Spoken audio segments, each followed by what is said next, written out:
Que el Señor les bendiga en esta nueva oportunidad en que podemos reflexionar respecto a la palabra del Señor. Y en esta oportunidad quiero tratar el tema acerca de las maldiciones generacionales. Entendiendo que una maldición es una expresión directa o indirecta del deseo y la intención de dañar a una o a varias personas. Y que esto se vuelva generacional cuando se va repitiendo de generación en generación. Sabemos por definición, o sea, que Dios para el hombre solo tiene bendiciones, que el deseo de Dios para el hombre es bendecirlo, porque su pensamiento hacia nosotros siempre es para bien, bendición. El problema es cuando el hombre no cumple su voluntad y es desobediente al deseo de Dios, a su palabra, y entonces eso trae como consecuencia la desobediencia, y la desobediencia, a su vez, trae la consecuencia de las maldiciones. Tanto las bendiciones como las maldiciones están escritas en el libro de Deuteronomio capítulo 28 en adelante. Y allí expresa, o sea que el problema es cuando el hombre se resiste a cumplir la voluntad del Señor. Y entonces viene la maldición.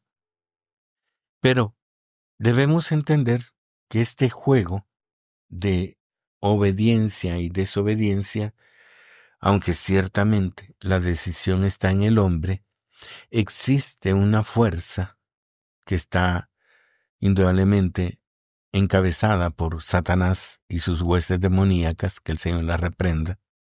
Y el trabajo precisamente de ellas, de estas fuerzas demoníacas, es hacer cometer pecado. Y para ello, pues, han diseñado una serie de estrategias, de trampas, de influencias, de tal forma de que el hombre caiga fácilmente en la desobediencia. Porque Satanás sabe de que si desobedece, acarrea una maldición. Y esa maldición se puede ir multiplicando precisamente porque el hombre no admite su error a la primera, no que le cuesta admitir que se ha equivocado y pedir perdón. Entonces el enemigo lo sabe y por esa razón va influenciando a la persona para que siga cometiendo pecado tras pecado. Y de esa forma alejarlo, pues, del propósito divino de entregarle la salvación divina. ¿Cómo podemos entender realmente la estrategia del enemigo?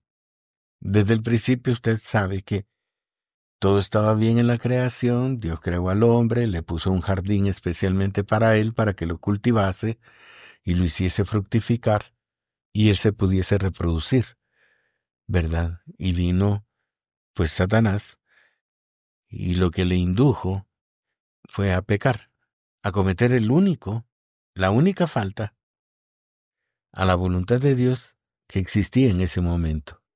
Dios le había prohibido al hombre comer del fruto del árbol del bien y el mal. ¿Y qué fue lo que Satanás llegó a influenciar? A que comiesen precisamente de ese árbol. Podían comer de todos los demás, incluyendo del árbol de la vida, pero no comieron de ese árbol, comieron del árbol que estaba prohibido comer. Ese es el trabajo del enemigo desde la eternidad y por la eternidad, hacer caer el hombre en la desobediencia. Y para ello, pues, ha diseñado una serie de trampas y estrategias en forma de poder llevar al hombre a que le falle a Dios. Y aunque existen muchos ejemplos en la Biblia de cómo el enemigo actúa, quiero cifrarme en la historia del rey Balac y del profeta Balaam, que está en número 22, donde se nos enseña, o sea, que el rey de Moab, el rey Balac, cuando se dio cuenta que Israel estaba cerca de su territorio, al no poder enfrentarlo con su ejército, dispuso maldecirlo. Y para eso fue llamar a un profeta que tenía una palabra certera, el profeta Balaam, y lo llamó para que fuese a maldecir a ese pueblo que estaba en sus fronteras. Y sabemos pues que Dios se lo prohibió al profeta que fuese en la primera instancia, y en la segunda instancia pues lo dejó ir, pero le mostró su desagrado de que lo que iba a hacer no era de acuerdo al corazón de Dios.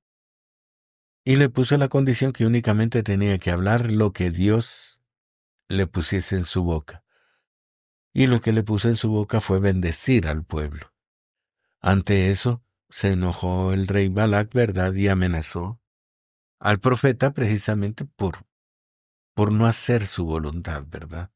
Pero como le había ofrecido riquezas, le había ofrecido premiarlo por su acción, y como no lo pudo lograr, entonces el profeta le dio una recomendación.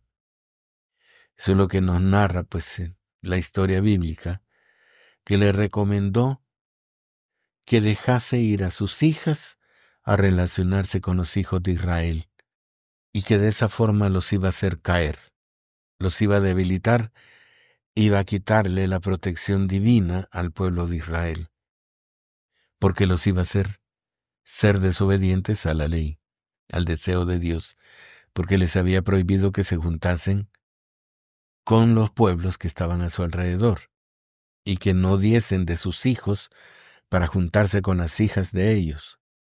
Entonces cuando Balaam se lo recomienda, el rey accede y entonces hace caer al pueblo. Eso es lo que nos narra la historia. Lo hace pecar. Esta es toda la figura de lo que Satanás está haciendo a través de sus demonios y todas sus fuerzas y todas las trampas y estrategias que ha diseñado para hacer caer al hombre en la desobediencia y acarrear con ello maldiciones. O sea, en Deuteronomio 28, usted encuentra por un lado las consecuencias de la obediencia y todas son bendiciones. Pero después, dice, están las consecuencias de la desobediencia y todas ellas son maldiciones. Entonces, lo que el enemigo busca es que caigamos en desobediencia y con ello acarriemos maldiciones. Y al desatar una maldición, dice la palabra, o sea que Dios hace ver la maldad del hombre hasta la tercera y cuarta generación. Y eso es lo que crea o genera una maldición generacional. O sea que el pecado que cometió el padre lo puede cometer el hijo, ¿verdad? Y ya voy a explicar por qué lo puede cometer el hijo, o lo puede cometer el nieto, o lo puede cometer, pues, el bisnieto, y hasta la cuarta generación. Porque existe esa puerta. Recordemos que la familia, como un núcleo, es el primer lugar donde aprendemos a comportarnos. Entonces, si yo crezco en un hogar alcohólico, por ejemplo, entonces yo ya llevo una semilla del pecado, del alcoholismo. Entonces eso, como lo aprendió el hijo, y de forma, no puedo decirlo natural, pero de una forma automática, ya está condicionado a que beber es parte normal de una vida en la familia, porque nació en un hogar alcohólico. Entonces para él es algo natural el beber, el dejarse llevar por las bebidas alcohólicas. Y si él fundamenta también un hogar alcohólico, él se lo va a transmitir a sus hijos, ¿verdad? Y entonces difícilmente van a encontrar una salida a esa situación porque para ellos es algo natural. Lo mismo ocurre cuando en un hogar hay violencia intrafamiliar, pues es seguro que los hijos van a experimentar el mismo problema, ¿verdad? O si ha habido fornicación, la gente lo percibe, los hijos lo perciben y también lo practican. Eso es lo que se entiende por una maldición generacional, cuando se va repitiendo el mismo problema de generación en generación. Y esto ocurre precisamente porque nosotros no conocemos la palabra del Señor. No conocemos cuál es la voluntad de Dios respecto a esas áreas o esos temas que para nosotros son el diario vivir, porque así crecimos, así nos desarrollamos viendo ese panorama, viviendo dentro de esa situación, y para nosotros es algo natural. Claro que cuando nos relacionamos con hogares que son diferentes, entonces nos extraña encontrar hogares que no lo practican de igual forma que nosotros lo estamos viviendo, pero no nos hace cambiar de actitud. La única forma de cambiar, de encontrar una bendición dentro de una maldición, es conocer a Cristo Jesús y entregarle nuestra vida para que limpie. Pero eso no nos exime, hermanos. O sea, Dios puede limpiar a una persona. Eso es lo que dice su escritura, o sea, que somos como un libro nuevo. O sea, cuando viene la presencia de Cristo Jesús, nos lava con su sangre, con su sacrificio, y eso nos limpia de todo pecado. Correcto, ¿verdad? Somos un libro en blanco con respecto al pecado. Pero eso no quiere decir que nos va a quitar nuestros hábitos. O sea, la forma en cómo yo he crecido, cómo yo aprendí a vivir dentro de este mundo. Y ese es el problema. O sea, porque yo no dejo de ser yo al venir Cristo a mi vida, sino que cuando viene Cristo a mi vida me limpia de pecado y tengo que volver a nacer. Tengo que volver a aprender a conducirme. Tengo que volver a aprender a que mi entorno debe ser conforme a la palabra de Dios. Pero si yo sigo viviendo conforme a las costumbres del mundo, me voy a volver a impregnar de esas costumbres. O sea, Dios puede hacer su obra redentora, liberadora, purificadora, pero eso no quiere decir que somos completamente transformados, porque la transformación no es inmediata, la transformación es paulatina, porque recuerde que Dios no nos quita nuestro libre albedrío, sino que Dios respeta nuestro libre albedrío. Entonces somos nosotros los que tenemos que traer todas esas malas enseñanzas, esas malas costumbres, eso que mis padres me han enseñado que era algo natural, yo lo tengo que traer delante del Señor como un sacrificio y dejar delante de Él ese comportamiento que es contrario a su voluntad. Porque el problema es que yo aprendí a vivir así. Entonces yo tengo que cambiar, mi vida tiene que cambiar y someterme a la voluntad de Dios en el conocimiento de su palabra. Por eso es importante que el creyente en Cristo Jesús lea la palabra para que conozca cuál es la voluntad del Señor y que veamos a través de este espejo espiritual lo que en nosotros existe que no es acorde a la voluntad del Señor. Hay cosas que sí podemos dejarlas por amor a Cristo y por su acción de limpieza en nosotros. Por ejemplo, el hablar lenguaje soez.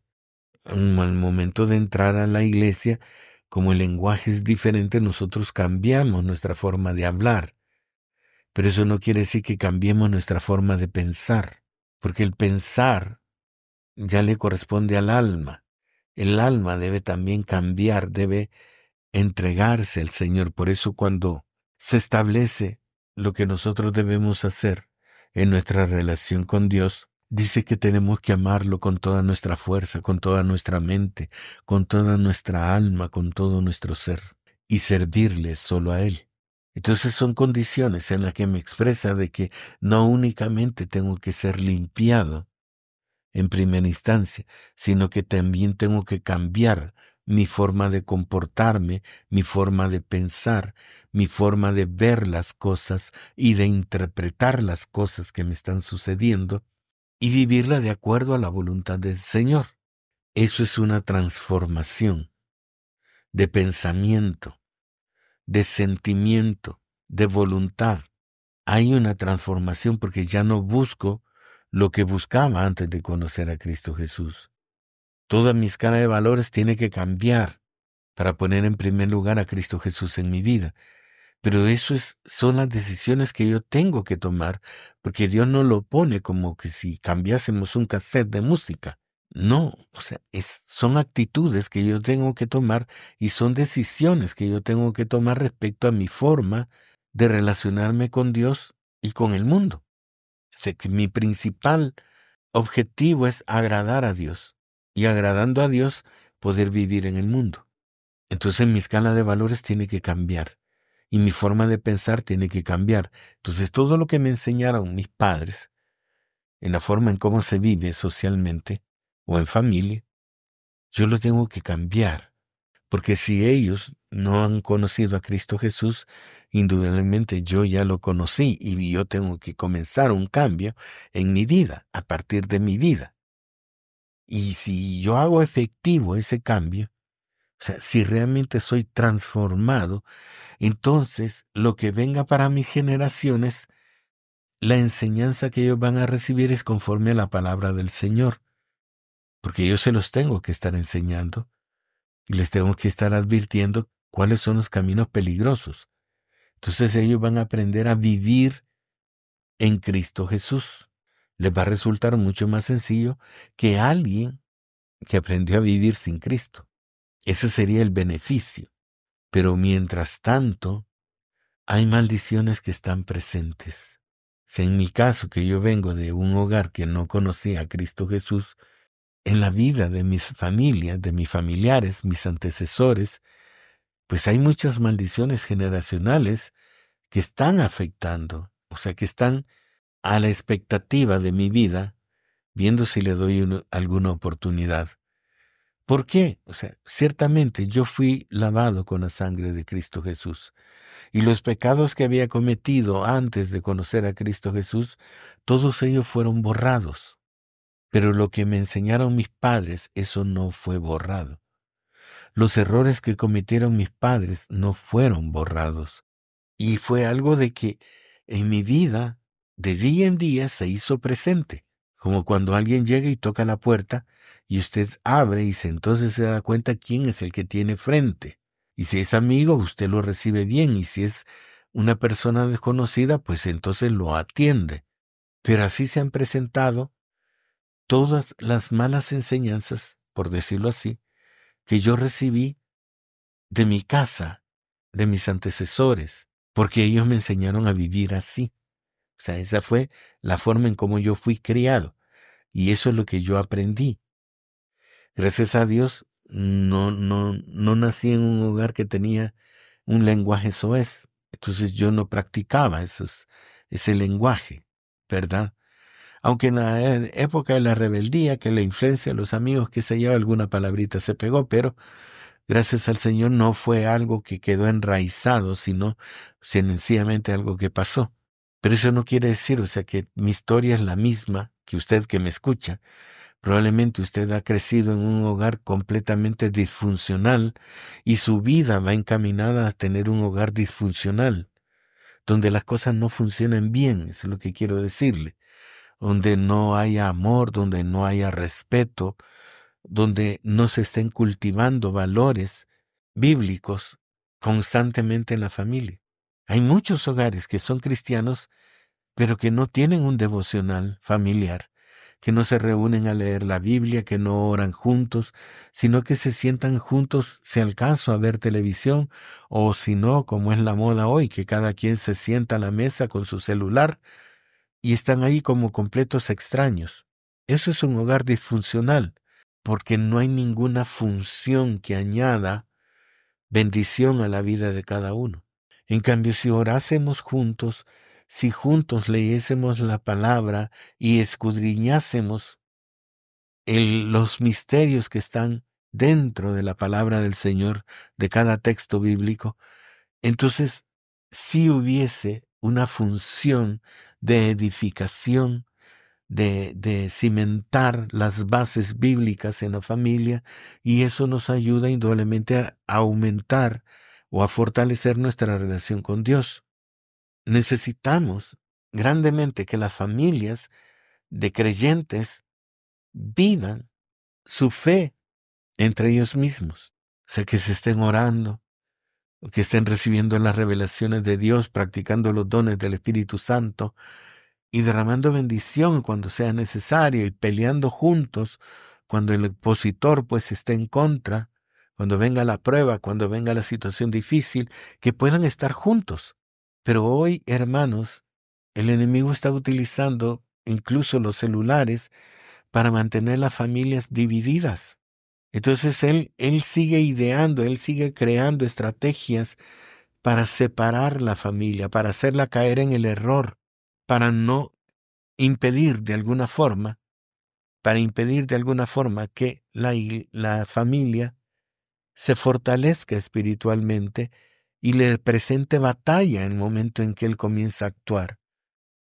Y por eso vemos que nuestros hijos están pensando en cosas de la carne antes del tiempo, antes del tiempo. En mis tiempos, hermanos, los adolescentes de 15 años no andaban pensando en muchachas, en tener una relación, todavía andaban jugando al ladrón librado, a escondelero, a los trompos, las chibolas. Eso se jugaba a los 15 años. Pero hoy los jovencitos de 10, 12 años ya hasta son padres de familia. ¿Y qué podemos ver en ellos? O sea, que el enemigo sigue haciendo caer al hombre en el pecado. Y eso en hogares cristianos. Aún dentro de la iglesia cristiana, que se reúne periódicamente para estar delante de la presencia del Señor, aún allí hay fornicación, hay adulterio, hay mentira, hay engaño, hay falsedad. ¿Y esto por qué? Porque no estamos cultivando realmente en nosotros una transformación genuina, espiritual y física que nos acerque más al Señor, sino que estamos cayendo en el mismo error de la iglesia tradicional, o sea que solo somos religiosos, pero no somos creyentes activos, ni hemos puesto nuestra fe en Cristo Jesús. ¿Por qué? Porque el enemigo nos está engañando. El enemigo nos está haciendo caer en el error y haciendo ver que las cosas que son aborrecibles para el Señor son normales. ¿Y dónde comienza el error? Comienza precisamente en la familia en primera instancia y en la iglesia en segunda instancia. Porque hoy las iglesias tratan de tapar el pecado. Y ni siquiera enseñan a pedirle perdón a Dios, sino sencillamente a cubrir los errores que están cometiendo nuestros hijos.